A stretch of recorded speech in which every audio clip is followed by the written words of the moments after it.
যে ওয়াসিলা, তো ওয়াসিলা অস্বীকার করে। আমি একে খুব সংক্ষেপে বুঝিয়ে দিচ্ছি আপনাদের। আল্লাহ কুন ফায়াকুনের মালিক না? একটু জবাব দেবেন আপনারা, বিশ্বাস করেন? আরব দেশে থাকেন তো এটা মুলকে আরব, তো এখন এটার নাম কুয়েত, কিন্তু মুলকে আরব তো নাকি? তো এটা তো কুন ফায়াকুন, এটার অর্থ জানার তো কথা। হওয়া বললে হয়ে যাও, ধ্বংস বললে ধ্বংস হয়ে যাও, এটাই তো আল্লাহ।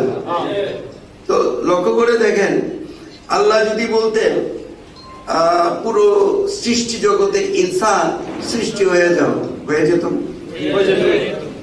যেত তো? অর্ধেক নর হও অর্ধেক নারী হও, হয়ে যেত তো? হয়ে যেত? মাশাআল্লাহ, এই তো হয়ে যেত।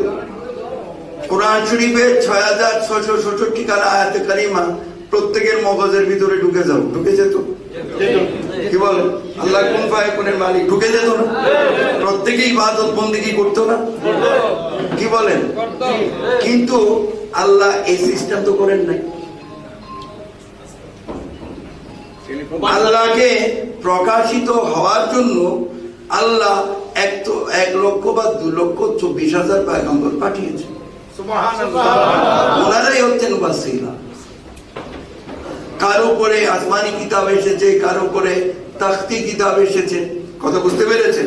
কারো উপরে সাইফা এসেছে, কিন্তু সবাই তো আল্লাহর মেসেঞ্জার, সংবাদ বাহক তো।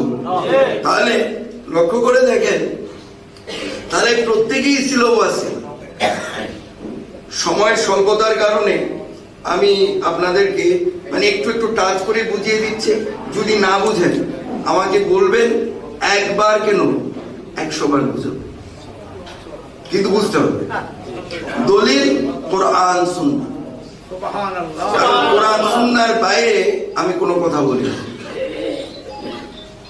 তাহলে লক্ষ্য করে দেখেন, যার কারণে আমি মেসাল দিতে পারছি না, অনেকগুলো মেসাল দেওয়া যেহেতু, তো আমি আপনাকে জাস্ট শুধু জিস্ট কথাটা বলে একটু একটু টাচ করে, আবার সব সাইড থেকে একটু একটু ধরতে হবে। কি বলেন? যেহেতু আমি একটু আগে আপনাদেরকে বলে ফেলেছি, যার জন্য আমি একটু একটু টাচ করে দিচ্ছি।